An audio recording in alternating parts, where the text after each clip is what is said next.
Selamat pagi, Shalom, Haleluya. Terima kasih buat Bapak Gembala yang pagi hari ini boleh mempercayakan kembali saya boleh menyampaikan firman Tuhan. Haleluya. Pada kesempatan bulan 6 kemarin, saudara, saya share firman Tuhan mengenai nantikanlah Tuhan dari Yesaya 40 ayat 31. Saya percaya pagi hari ini kita tetap kuat, kita tetap semangat. Amin. Coba berikan senyum, kita santai aja gitu ya. Iya. Tidak usah tos kanan kiri, kita kasih senyum saja. Meskipun ada yang pakai masker jadi senyumnya tidak kelihatan. Tapi saya percaya berkat Tuhan selalu baru setiap pagi. Amin. Ketika kita buka mata aja itu berkat Tuhan, betul? Gimana kalau kita bangun pagi, mata kita buka, gak bisa buka-buka? Kira-kira yang rugi siapa, saudara? Halo? Kalau kita bangun pagi nih, kita buka mata, tapi kita mau buka mata kita gak kebuka. Yang rugi siapa? Yang rugi siapa? Diri kita. Siapa lagi? Mungkin pacar kita yang muda-muda, atau mungkin istri kita. Loh, biasanya Rudi kok bangun matanya kinclong gitu ya, sekarang kok kayak mata ketap-ketip, maksudnya opo gitu ya. Tapi saya percaya pagi hari ini kalau kita bisa buka mata saja itu berkat Tuhan. Amin. Katakan amin. Haleluya. Pagi hari ini saudara, saya mau berbicara mengenai satu tema atau kita share firman Tuhan. Keluarlah dari takutmu. Coba katakan sama-sama, takutmu. Sekali lagi, takutmu. Iya. Hari-hari ini yang namanya rasa takut, rasanya sering kita dengar ya, betul nggak? Karena manusia itu terdiri dari tubuh, jiwa, dan roh. Setuju ya? Manusia terdiri dari tubuh, jiwa, dan roh. Nah, di dalam tubuh kita tahu bersama bahwa keadaan di sekeliling kita, baik yang kita lihat dengan mata kita, ya bersyukur kalau kita bisa melihat. Kalau nggak bisa melihat, cilaka saudara. Demikian juga berita yang kita dengar. Kemarin saudara, istri saya tuh ngasih WA kepada saya. Oh, ya apa? Kemarin itu kan waktu Maison ada satu family dari mama itu meninggal. Ya, mungkin Cideweva tahu ya, Hong Sin ya. Nah itu meninggal. Nah, lantas saudara, WA itu mengatakan gini. Sekarang ini kemarin waktu Maison itu ada satu keluarga di Bondowoso yang datang, jadi ada yang terkontaminasi gitu. Jadi pagi ini kemungkinan gereja di Bondowoso banyak yang kosong saudara. Kenapa? WA-nya disuruh sebarin. Udah sebarin. Ada gereja BPPS, Batu Karang, GSJP, dan juga GPDI. Itu ada beberapa katanya yang kena COVID. Ketika saya menerima itu sudah takut enggak? Kemarin nih beritanya, saya sendiri takut sudah. Iya dong, loh, saya waktu itu datang, tapi saya bersyukur saya enggak ketemu. Jadi saudara aman-aman saja, jangan nanti jaga jarak sama saya. Waduh, di bahaya nih, terkontaminasi dia, cilaka ini, bawa virus ini. Tapi tenang. Nah, Bapak Ibu saudara, ketika itu saya dengar, bikin saya tambah takut. Tetapi pagi hari ini saya percaya kita semua akan tetap berada di dalam tangan dan perlindungan Tuhan. Amin. Iya. Hari-hari ini saudaraku, kita tahu bersama kita selalu dirundung dengan banyak ketakutan. Betul nggak? Kita mau salaman aja takut nggak? Ada yang takut, ada yang enggak. Nah kemarin saudaraku juga, saya juga ikut sansen, jadi saya ikut acara pemakaman gitu ya. Nah ketika saya sudah sampai di tengah-tengah area pemakaman, ada satu pria datang kepada saya. Wah, dengan logat Maduranya sudah. Abu, Pak Rudi. Lalu dia ngasih tangan saya, saudara. Nah, ketika dia ngasih tangan, saya seperti orang apa ya? Antara sadar saya mau ngasih tangan atau saya mau tarik lagi gitu. Maunya saya kasih tangan, saudara. Tetapi antara seperti lagunya Syahrini, maju mundur maju cantik. Saya bingung mau ngasih enggak. Terpaksa saya pegang dikit aja. Tak cuel gitu ya. Gitu ya. Yang penting kan sudah salaman ya. Sudah tahu. Selama acara pemakaman itu ya nggak ada cuci tangan, saya juga ada bawa hand sanitizer segala macam. Saya ambil pasir. Saya malu gila orang, bener nih. Tak lihat, saya kemer-kemer, taruh uang. Saya ambil lagi pasir, tak kemer lagi, tak lihat. Sampai 3 kali, 4 kali Bapak Ibu. Kenapa? Takut banget gitu lah. Keadaan seperti ini. Tetapi saya percaya pagi hari ini, yuk kita sama-sama melihat di dalam Matius 14 ada satu berkat Tuhan yang luar biasa yang nantinya boleh menjadi berkat buat kita. Matius 14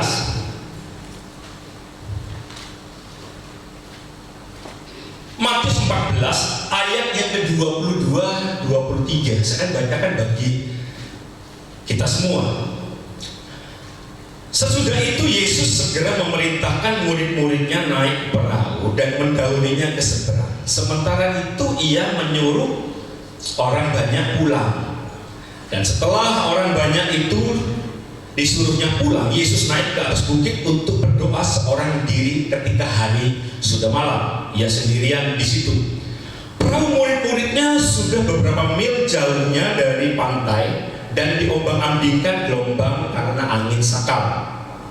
Kira-kira jam 3 malam datanglah Yesus kepada mereka berjalan di atas air. Ketika murid-muridnya melihat dia berjalan di atas air, mereka terkejut dan berseru, "Itu hantu!" Lalu berteriak-teriak karena takut. Tetapi segera Yesus berkata kepada mereka, "Tenanglah, aku ini, jangan takut." Lalu Petrus berseru dan menjawab, "Ya Tuhan, apabila Engkau itu, suruhlah aku datang kepadamu berjalan di atas air." Kata Yesus, "Datanglah." Maka Petrus turun dari perahu dan berjalan di atas air mendapatkan Yesus. Tetapi ketika dirasanya tiupan angin, takutlah ia dan mulai tenggelam lalu berteriak, "Tuhan, tolonglah aku." Segera Yesus mengulurkan tangannya memegang dia dan berkata, "Hai orang yang kurang percaya, mengapa engkau bimbang?" Ayat 32. Lalu mereka naik ke perahu dan angin pun redalah. Dan orang-orang yang ada di perahu menyembah dia, katanya, "Sesungguhnya engkau anak Allah." Bapak Ibu, ketika kita merenungkan kisah ini mungkin kita sudah sering kali dengar, betul ya? Bahkan mungkin sering kali kita bawakan mengenai kisah ini. Yesus berjalan di atas air. Ada sesuatu yang menarik ketika saya lihat, saya renungin, saya baca bolak-balik 2 kali, 3 kali gitu ya. Ada sesuatu yang menarik sekali di sini berbicara mengenai Yesus di sini. Setelah Yesus, kita lihat dalam berikut di atasnya itu memberi makan 5.000 laki-laki dengan berapa roti? 5 roti dan 2 ikan. Yesus menyuruh murid-muridnya, sedangkan dia sendiri harus berdoa. Nah saudara, ini sesuatu yang menarik. Saya pikir begini, kenapa? Setelah Yesus itu melakukan satu mujizat, wih, luar biasa, Anda heran, ajaib. Ya sudah. Yesus itu mengambil waktu untuk berdoa. Katakan doa sama-sama. Sekali lagi doa. Satu teladan yang baik Bapak Ibu. Iya toh? Yesus mengambil waktu untuk berdoa.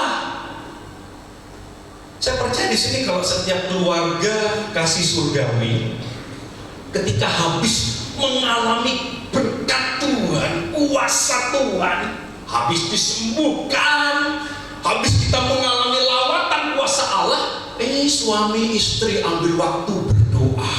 Waduh, kira-kira semakin bagaimana? Pasti dia semakin kuat. Betul. Suami istri, yuk Komardi, kita doa yuk. Sama-sama suami istri kita berdoa. Bahkan kalau bersama dengan anak-anak, ayo kita doa sama-sama yuk. Kita menyembah Tuhan, kita doa sama-sama. Saya percaya keluarga itu menjadi keluarga yang kuat, keluarga yang diberkati Tuhan. Mengapa? Hidup di dalam doa. Nah beda saudara. Saya kalau kadang-kadang lihat, kadang-kadang heran. Habis orang itu diberkati Tuhan, mengalami kuasa Tuhan, biasanya apa? Gayanya lain saudara. Ada saya kenal satu encim nih, ya habis dia tuh dapat cuan, dapat untung, habis dapat gantau gitu ya, dapat berkat Tuhan. Jalannya beda. Biasanya pagi Cim, oh ya pagi sambil dada gitu ya. Habis dapat untung besar saudara, yang namanya encim ini jalannya tuh beda. Pagi Cim, pagi gayanya berubah saudara. Ketika dia belum diberkati Tuhan, waduh, gayanya itu hormat banget. Guru, lausu, selamat pagi. Tapi habis diberkati Tuhan, gayanya saudara kayak pelete. Selamat pagi, kadang-kadang orang itu bisa berubah ya. Iya Pak ya. Kadang bisa berubah. Kalau sudah mengalami sesuatu, dia bisa berubah. Mengalami berkat Tuhan bisa berubah. Tetapi Yesus ini beda, betul nggak? Yesus habis melakukan mujizat, melakukan sesuatu yang heran, Yesus nanti waktu untuk doa. Nah saudaraku yang dikasih Tuhan, kuat di dalam Tuhan. Nah, saya mau bicara ada dua hal di sini, dampak orang yang kuat dari Matius pasal 14 ini. Coba kita lihat di dalam ayat yang ke 24 sampai 26. Hal yang pertama saudara, bahwa dampak orang yang takut itu, dia pasti salah menilai atau melihat apa yang ada di depannya. Coba kita lihat. Perahu murid-muridnya sudah beberapa mil jauhnya dari pantai dan diombang-ambingkan gelombang karena angin sakal. Satu pertanyaan, ketika Yesus menyuruh murid-muridnya menyeberang ke Betsaida, Yesus tahu nggak kalau di depan sana ada angin sakal? Tahu nggak? Pasti tahu. Kenapa? Tapi Yesus tuh mengizinkan angin itu kok disuruh menerpa kepada murid-muridnya saudara. Angin sakal ini saudara, kalau saya melihat, saya cari-cari itu angin sakal. Itu angin yang datang dari depan, dari haluan depan. Biasanya kalau kita naik perahu, angin itu kan mendorong dari belakang ke depan. Tetapi ini malah kebalik. Angin itu datang dari depan ke belakang. Jadi ketika kita naik perahu, kalau ada angin sakal, kira-kira iso jalan nggak? Kayak lagunya Syahrini tadi, maju mundur cantik, maju mundur cantik, nggak nyampe. Kenapa? Anginnya dari depan, sehingga perahu kita itu nggak bisa jalan. Nah saudara, kira-kira kalau kita jadi pembaca, Yesus kok tego gitu ya? Orang Jawa bilang kok tego, nyuruh murid-muridnya ke seberang, sedangkan dia itu ambil waktu untuk berdoa. Di depan sana ada angin sakal yang membuat perahu murid-muridnya itu nggak bisa jalan. Terkadang saudara, Tuhan itu izinkan hal-hal yang sulit dalam hidup kita. Sekali saya ulang, kadang-kadang Tuhan itu izinkan hal-hal yang nggak enak, hal-hal yang merupakan satu yang membuat kita itu berat. Sehingga di dalam kitab Markus kalau kita baca di sana pasal yang ke-6, mereka payah banget. Karena apa? Karena angin itu. Tuhan kadang-kadang mengizinkan sesuatu yang berat itu terjadi atas hidupmu. Tuhan izinkan. Berat banget. Tetapi Yesus katakan di sini luar biasa. Kalau kita membaca kembali lagi kepada ayat yang ke-24, perahu murid-muridnya sudah berapa mil jauhnya dari pantai dan diombang-ambingkan gelombang karena angin sakal. Kira-kira jam 3 malam datanglah Yesus berjalan di atas air. Ayat 26. Ketika murid-muridnya melihat dia berjalan di atas air, mereka terkejut dan berseru, "Itu Tuhan!" Lalu berteriak-teriak karena takut. Satu pertanyaan lagi, wajar nggak kalau murid-murid itu takut? Wajar nggak? Wajar loh, jam 3 pagi. Dan budaya di dalam Yahudi mengatakan bahwa jam 3 pagi itu satu keadaan yang paling gelap gitu ya. Orang Jawa bilang gelap peteng. Yang kedua, Yesus itu berjalan di atas air. Pasti pikir mereka, tadi kan Yesus berkata bahwa dia akan berdoa. Kok tiba-tiba Yesus itu berjalan? Saya yakin kalau saudara dan saya jadi murid waktu itu, kita pasti takut. Malam, coba kita bayangkan kalau kita ada di perahu itu, malam jam 3, Yesus berjalan di atas air, kita pasti takut. Tetapi yang menjadi persoalan di sini, saudara, takut boleh, tetapi jangan dikuasai ketakutan. Amin.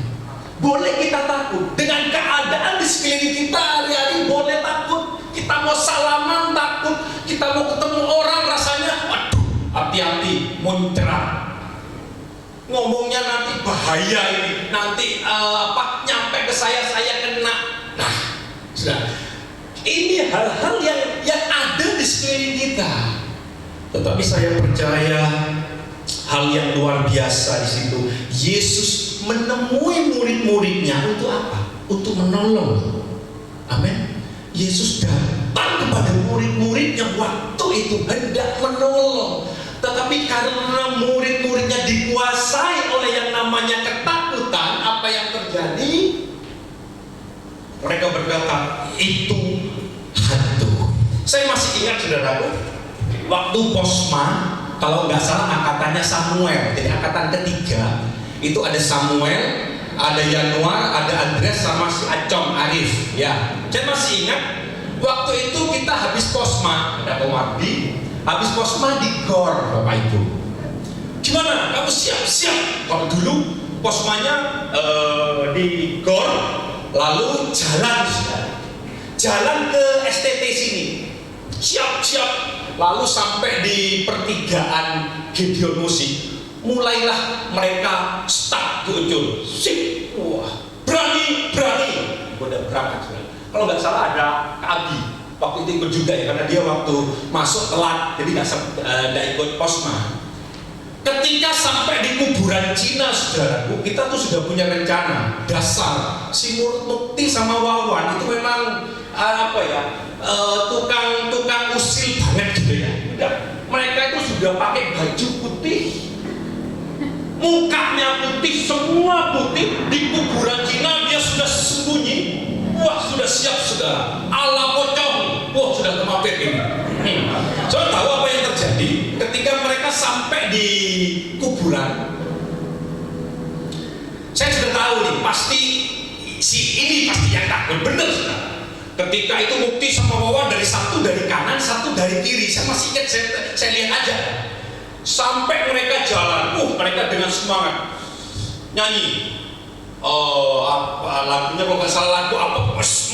STT, semangat luar biasa.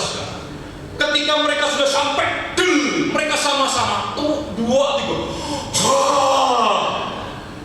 Yang namanya Samuel ini kayak orang ketakutan, dia tidak cepat banget sampai STT.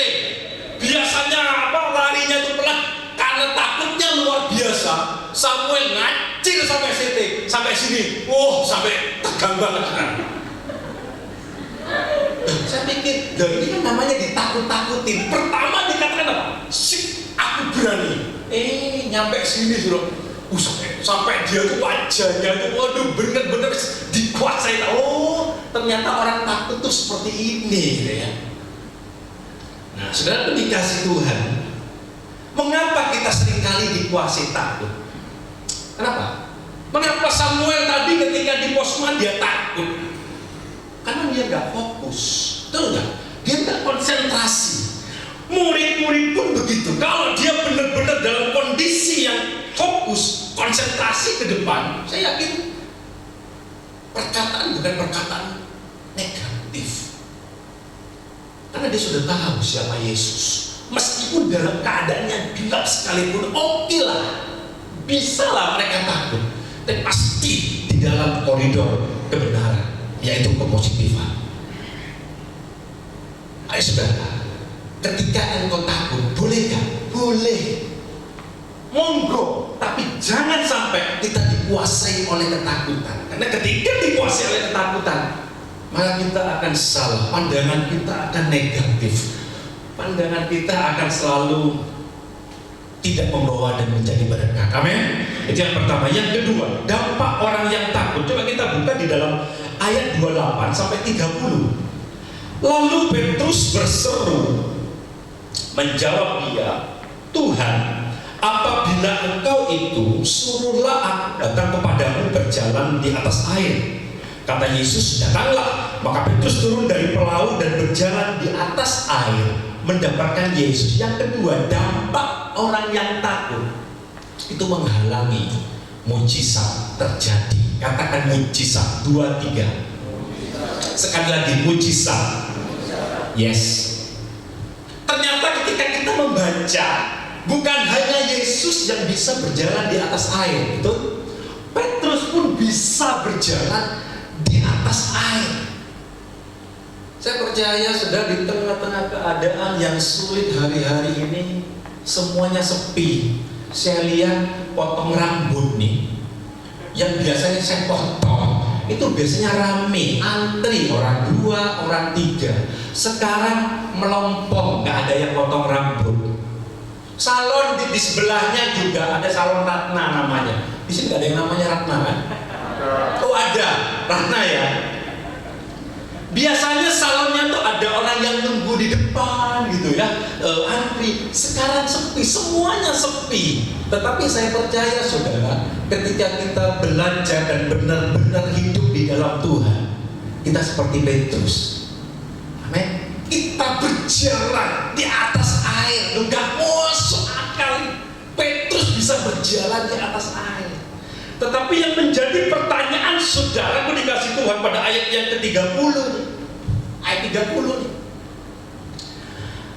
Tetapi ketika dirasa tiupan angin, takutlah. Iya. Ketika dirasa tiupan angin, Petrus takut. Awalnya, Tuhan, kalau itu engkau, suruh aku tuh berjalan di atas air. Oh, imannya hebat. Hebat imannya. Tetapi ketika tiupan angin itu menghantam dia, dikatakan pada ayat 30 ayat berikutnya, dan mulai tenggelam lalu berteriak, Tuhan, tolonglah aku. Nah, saudara, aku dikasih Tuhan. Petrus awalnya berangkat dengan perkataan Yesus, dengan kuasa firman nih. Imannya bangkit, jalan. Wah, rohnya membara seperti Samuel. Berani Sam, berani. Yakin, yakin. Takut saudara, nanti ditakutin gebrak cilokok ya. Berani. Petrus begitu, jalan. Maju tak gentar, hendak mendapati Yesus. Tetapi ketika dirasa tiupan angin, nah Bapak Ibu saudara dikasih Tuhan, terkadang pengiringan kita kepada Tuhan itu seperti Petrus. Kita udah diberkati Tuhan, kita habis ditolong, kita bingung cari utangan duit saudaraku. Habis kita bingung cari utang, mikir saudara kanan kiri, lihat saudara yang punya duit yang kaya didatengin malah ditolak. Udah kita datengin kepada sahabat kita, wah dalam pandangan kita ini orang bisa bantu gua nih, ini orang bisa nyelamatin utangku. Udah akhirnya ada pertolongan saudara. Sudah nyaman, ada duit untuk bayar utang. Sudah dapat duit bayar utang, mikir, aduh Tuhan, kalau aku ndak nambah pemasukan ini eman-eman nih. Akhirnya apa saudara? Cari pinjaman lain. Ayo ini ada pinjaman, tapi bunganya 10%. Mau ndak? Ya, karena kita ingin menambah pendapatan, menambah kerjaan, udah kita pinjam. Sudah dikasih Tuhan, saya pernah ngalamin. Dasar saudara, kalau kita sudah diberkati Tuhan, kadang macamnya tuh banyak, betul gak? Maunya banyak, ya toh. Habis kita sudah diberkati Tuhan ini, pasti kepinginnya nambah terus. Dasar manusia gak pernah puas. Sudah dikasih 1, minta 2, sudah 2 minta 3, sudah punya sepeda motor Tuhan berkati nih, dulu sepeda ontel, ontel. Tuhan minta sepeda, dikasih sepeda motor, jeng-jeng. Meskipun Astrea 800, Tuhan, ya dikasih NMAX lah sih. Sudah, Tuhan kasih NMAX. Berdoa lagi, ya Tuhan, kalau oto udanan ini repot, basah kuyuk, ya kasih setir lah si bulat. Tuhan kasih setir bulat, macam-macam lagi sudah. Namanya manusia nggak pernah puas. Udah dikasih setir bulat, minta lagi. Tuhan, satu aku sampai bojoku kadang-kadang aku pelayanan ke Jember repot. Aku naik mobil, dia masa naik becak, repot saudara. Gak ono bener sing jenenge manusia ini. Akhirnya apa? Tuhan kasih 2. Saya minta lagi. Nah saudara, dasar manusia gak pernah puas. Saya pernah ngalamin Bapak Ibu. Saya sudah dapat berkat Tuhan, kurang saudara. Ada orang datang ke saya, kok mau enggak? Ini ada investasi. Saya kena 2 kali saudara. Investasi yang terakhir ada. Yang apa caranya? Kalau koko itu naruh duit, sebulan dapat sanseven. Tahu sanseven nggak? 30%. Udah. Saya pikir gini saudara, saya kerja endas ganti sikil ganti endas, paling banter itu 20% itu alhamdulillah. Iya bener. Loh ini ada yang nawarin gak usah kerja, naruh jen, naruh duit, oleh saya 30%. Enak enggak? Koko mati mau enggak? Sikil tak golekno utangan. Meskipun aku gak punya duit, tak golekno utangan 30%. Luar biasa nih. Anak STT pasti, ada lowongan enggak? Ada lowongan enggak? Aku mau, bahaya. Kok yang tau buyunya kok? Udah saudara, saya naruh. Pertama tak taruh 30. Bulan pertama dapat Ciopan. Wah lumayan ini, 7,5 sak bulan. Enak enggak lewati? Naruh 30, dapat sak bulan 7,5. Plus dapat HP S7. Waktu itu masih bomi-bominya S7. Ban Kamsia ini. Wah, puji Tuhan ini ya. Sudah. Istri saya sudah bilang, wes iki ae wes. Ojo nambah-nambah meneh. Nah, dasar saudara. Laki-laki tuh pakai pikiran, enggak pakai perasaan. Beda wanita kan pakai perasaan. Tuh eman-eman deh duitnya. Ya misalnya balene kabali ya apa. Kan gitu kan? Udah lah. Akhirnya saya itu tanpa sepengetahuan yang belakang, karena dia ngasih jaminan.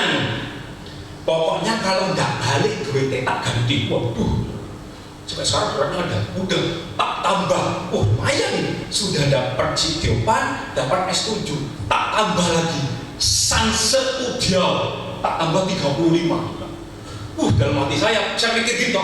Sak bulan 35, 30% bilo. Pak Bagio kasih tahu. Sekitar hampir 10 jutaan hanya. Waduh, luar biasa nih. Saya juga rasanya itu kayak melayang. Ini pasti bulan kedua nih, yang 30 pasti dapat, yang 35 pasti dapat. Dapat, saudara. Dapat S7 lagi saya. Wah, dapat S7 lah. Yang bulanan belum.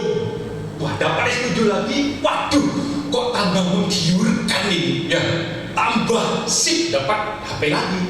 Tak sikat lagi Bapak Ibu tanpa sepengetahuan istri. Nah, istri kan kadang-kadang kalau istri kan gitu, milikku, cilaka sudah. Tapi di sini nggak ada, cuma yang di luar sana. Udah saudara, HP saya taruh 10, saya dapat HP Nokia apa itu saya jual, laku 1,5. Lantas saya kan sudah pegang S7 yang punya saya minta warna lain. Kok bisa enggak aku ganti warna? Oh ya, itu waktu itu warnanya silver, saya minta gold. Sudah saya kasih HP sampai detik itu dan sampai sekarang duitnya ndak ada lagi. Sing namanya per bulan sitio pan, yang namanya SS yang punya saya tak suruh tukar yang warna gold sampai sekarang bahasa Maduranya tak nyobul. Kako, jangan dikit. Aduh, ini dasarnya kalau kita hidup kenapa? Kurang puas, kurang terus. Lek gelem apa? Minta terus. Nah, sudah dikasih Tuhan. Petrus itu mengalami hal-hal yang demikian. Awalnya dia berangkat dengan roh, dengan iman, dengan percaya yang luar biasa. Saudara dikasih Tuhan. Jiwanya muncul. Di dalam jiwa ada apa? Halo? Ada perasaan, ada pikiran, ada kehendak, betul? Nah, ketika Petrus sudah berangkat dengan iman, dengan percaya, dengan rohnya Bapak Ibu, jiwanya ini loh. Dia ngomong sama Petrus. Terus. Tuh, anginnya berat. Udah, lu pasti tenggelam. Saudara dikasih Tuhan. Seringkali dalam kehidupan kita kan seperti itu. Ketika kita sudah semangat nih mau melayani Tuhan, aku ngomong sama Komardi nanti aku disuruh pelayanan WL ya. Udah semangat, udah niat nih. Sampai tengah jalan, bisa enggak ya? Kira-kira aku nyanyi fals enggak ya? Kira-kira aku nyanyi yang dengerin itu seneng enggak ya? Jadi antara iya enggak, akhirnya enggak. Nah saudara, kadang-kadang kita mengalami seperti Petrus. Kita sudah benar-benar total kepada Tuhan. Kita benar-benar sungguh-sungguh di dalam Tuhan. Kita memberikan waktu kita kepada Tuhan. Yang namanya jiwa, pikiran, perasaan itu kadang-kadang menghalangi kita untuk kita maju di dalam Tuhan. Nah, mengapa sih kita tuh sering takut? Mengapa Bapak Ibu? Mengapa kita sering takut, saudara?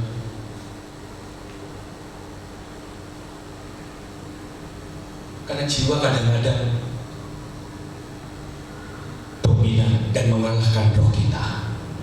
Petrus alami itu. Ketika imannya naik, jiwanya turun. Tetapi ketika di dalam perjalanan, apa yang terjadi? Jiwanya naik, jiwanya, pikiran, perasaannya itu menghalangi roh itu untuk maju. Iman itu, khasiat itu, manifestasi itu gak muncul meneh.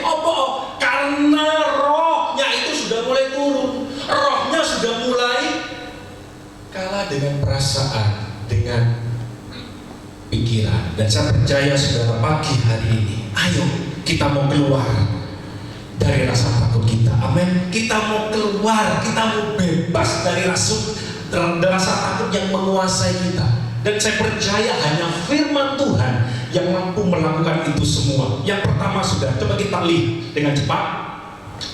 Bagaimana kita bebas atau keluar dari rasa takut? Coba kita lihat pada ayat 27 berkata demikian.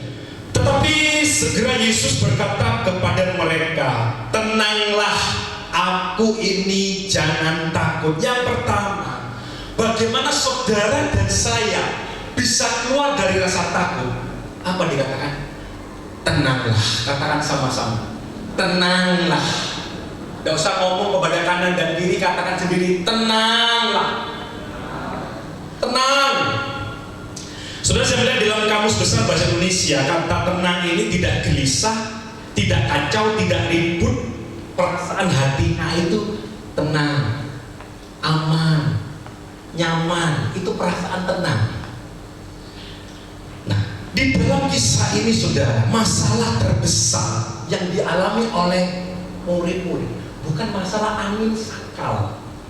Sekali saya ulangi, masalah paling gede yang dialami oleh murid-murid itu bukan masalah angin sakal yang menghambat perahu murid-murid itu untuk maju, tetapi apa? Ketidaktenangan, kebimbangan, ketakutan yang betul-betul mencekam. Ini yang dialami oleh siapa? Oleh murid-murid. Sehingga itu yang membuat masalah itu muncul. Saya percaya di sini, ayo di dalam situasi kondisi apapun tetap tenang. Di dalam pergumulan seberat apapun tetap tenang. Mungkin sudah berkata gini, enak konku gak ngalamin. Aku yang ngalamin di putus cinta ini, loronya itu sakitnya di sini kok. Aduh iya kok kamu enak ngomong ngoceh kok di atas sana. Aku di sini yang lagi nggak punya duit, kiriman terlambat. Biasanya tanggal 15 datang transferannya, keluar. Sekarang sudah tanggal 20 udah muncul. Enak kan kok kan tenang. Tapi yang sini ini keput-keputan ini, di transferannya nggak muncul. Tapi itu waktu saya dulu saudara aspal kita, dan di sini enggak, aman saja anak STT. Wajahnya juga menandakan semuanya makmur, bahagia. Haleluya. Amin saudara. Nah, Yesus saudara itu lebih sulit menenangkan murid-murid, betul nggak? Kepada angin sakal, Yesus tidak ngomong beda. Ketika Yesus meredakan angin ribut, Yesus berkata, "Hai angin ribut, redalah." Tetapi pada angin sakal, di dalam 3 kitab yang ada, Yesus nggak ngomong, nggak bicara mengenai angin sakal supaya berhenti. Tapi angin sakal itu berhenti sendiri. Tetapi yang paling repot itu menyuruh tenang siapa? Murid-murid saudara. Nyuruh tenang murid-murid lebih angin daripada angin sakal saudara. Kepada murid-murid Yesus berkata, tenanglah. Kata tenanglah ini kalau kita jabarkan, murid-murid disuruh tenang. Kita menyuruh, tetapi murid-murid juga harus kerja sama untuk tenang. Saya mau tanya pagi hari ini, siapa yang percaya jodoh itu di tangan Tuhan? 1, 2, 3, 4, 5, 7. Oke, jodoh di tangan Tuhan. Yang nggak setuju sopo? Pak Tutut? Enggak. Setuju? Saya percaya saudara, kalau saya seneng sama misalnya sama Sri aja, misalnya contoh, saya suka sama Sri, saya bilang sama dia, semalam Tuhan loh ngomong loh sama saya, apa? Kamu tuh seperti lagunya anak, jodohku hanyalah dirimu. Misalnya saudara, saya mulai ngerayu dia. Saya kan tentunya nggak bisa langsung datang ke dia, langsung saya udah loh, saya meyakinkan Sri itu tuh jodohku, kamu tuh calonku, harus mau. Wah ini ciloko tuh, harus mau. Sri bilang, kenapa kok Tuhan nggak ngomong sama aku kok? Kok cuma ngomong sama aku kok? Ya udah tahu, mungkin Tuhan lebih cinta gitu ya, lebih sayang gitu ya. Nah, saya yakin kalau saya itu suka sama Sri, saya pasti itu nyenengin dia, betul nggak? Apa yang menjadi kesenangannya? Mungkin saya keluar, dia senang pangsit mie, tak tuh pangsit mie. Kalau dia sedang minum es degan, meskipun belinya di Selawu sana ya tak beliin gitu ya. Kenapa? Saya seneng, saya suka. Ya toh? Kalau saya seneng, otomatis apa yang menjadi kegemarannya, apa yang menjadi kesenangannya, saya pasti usahain, tak kasih kan gitu kan. Setelah sudah mulai masuk PDKT-nya, saya sudah mulai, Sri, papa, mamamu gimana? Baik-baik. Nah, mulai sudah mulai kita ke tahap-tahap berikutnya nih. Udah di rumah kerjanya apa? Mulai sudah mulai ke papa mamanya, sudah mulai dia papa mamanya. Itu penting. Ya. Udah masuk dari sana, kita mulai. Habis kamu lulus STT mau kemana? Mau mulai sudah nih. Sudah mulai tahap-tahap berikutnya. Iya toh? Kesimpulannya gini Bapak Ibu, jodoh di tangan Tuhan, yes, amin. Tapi harus ada kerjasama dari kita. Betul nggak? Saya pernah ketemu dengan satu koko-koko sudah umur 43. Cik Devo mungkin tahu Ubing ya, tahu. Ubing itu modelnya kayak kong tuwek. Jadi kemana-mana celanaan ini kain, bajunya baju gelombor, lengan panjang. Mau ke ibadah, mau jalan naik sepeda motor, mau kemana? Dia sempat curhat, dia ngobrol-ngobrol ya. Ya Pak, menurut ya gini. Ya aku bilang sama dia, ya kamu tuh tampilannya diubah gitu. Mosok rambut kering, antara adus ke adus ya podo wae gitu ya. Mbok ya kamu beli minyak wangi biar aromanya lumayan gitu ya. Lalu mbok tampilannya itu misalnya kamu kepingin pedikur wajahnya facial gitu ya, mungkin facial dan segala macam untuk apa? Untuk meningkatkan kualitasmu gitu loh. Saya bilang sama dia, loh bener loh saudara, habis gitu dapat 2 bulan, dapat orang Gebang sini, si sampai pendek-pendek itu udah dibawa ke sana ke Bondowoso. Wah luar biasa. Sekarang setelah dia nikah, aku bilang dia, ketika kamu nanti sudah nikah, ya kan katanya balik nang gayamu sing kuno, gayamu sing kayak ngono ya apa. Tapi sekarang berubahlah gayamu itu, mbok ya pakai jeans lah, bajunya pakai kaos kayak anak muda zaman now, gitu ya. Tak bilang gitu. Sekarang sudah nikah, punya anak 1. Wah, jadi saya berhasil. Jadi mungkin anak CT yang mungkin ada tampilan-tampilan gitu nanti bisa daftar ya. Per menitnya sekian gitu ya. Haleluya. Yang terakhir saudara, yang terakhir, bagaimana kita bebas atau keluar dari rasa takut? Kembali pada ayat 27 berkata begini, tetapi segera Yesus berkata kepada mereka, tenanglah, aku ini. Yang kedua, bagaimana kita supaya keluar dari rasa takut? Yang kedua, yaitu kenali Yesus lebih dekat. Katakan Yesus lebih dekat. Amin. Kata tenanglah, Yesus berkata kepada mereka mengandung kata aku ini. Murid-murid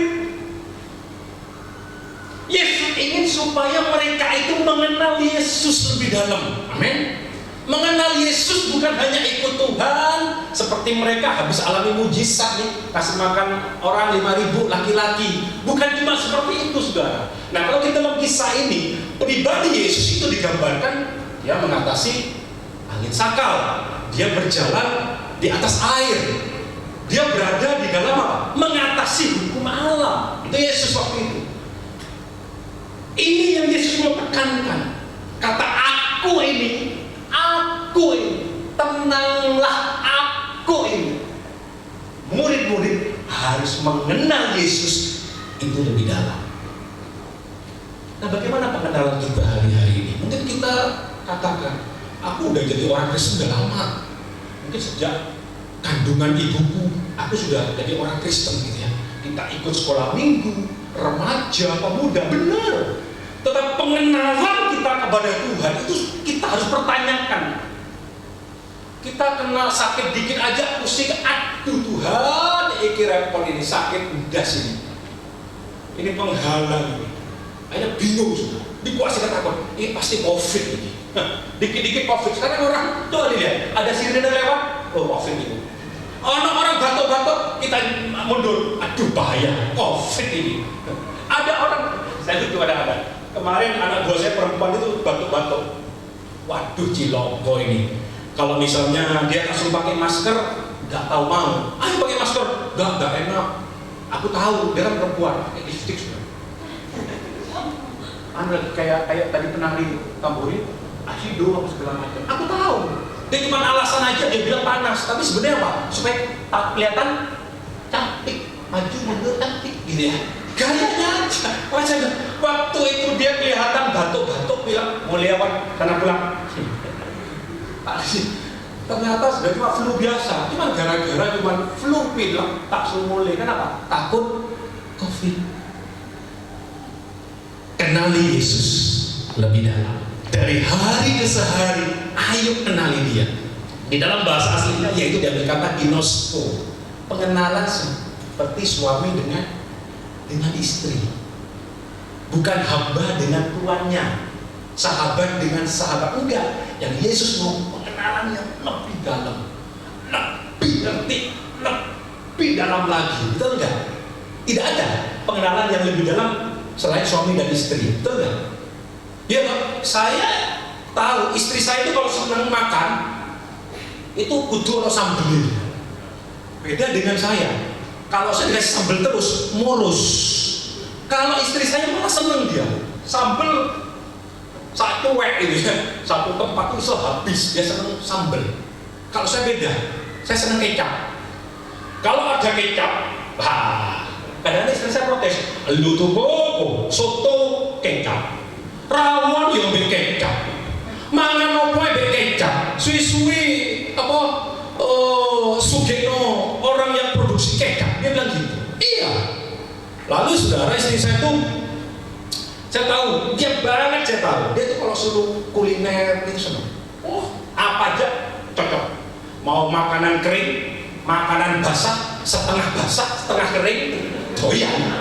Opo setengah kering, dia tidak tahu saudara. Cuma satu yang dia suka kadang-kadang, apa enggak tahu nggak? Kepalanya 10. Endasnya 10 dia nggak mau. Tapi yang namanya basah, kering, opo, melebu. Jadi kalau misalnya sudah mana gitu ya, kita sudah janjian. Ojo mangan akeh-akeh. Satu piring untuk berdua. Waduh. Habis gini kenapa? Habis ini kita cari lagi yang lain. Kenapa? Podo-podo doyan makan juga. Seneng kuliner, ini repot ini.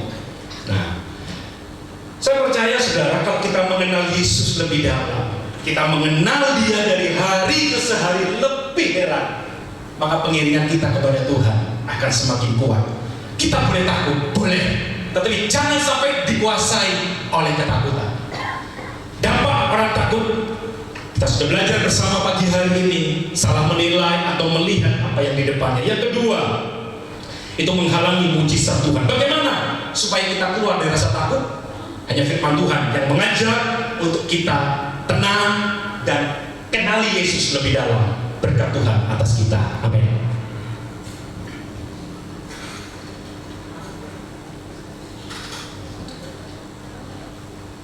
Saya tidak panjangkan firman Tuhan, tapi bisa percaya ketika kita terus memandang kepada Dia, kita terus berserah kepada Dia, maka ada pertolongan yang Tuhan berikan. Amin. Mari kita nyanyikan satu pujian.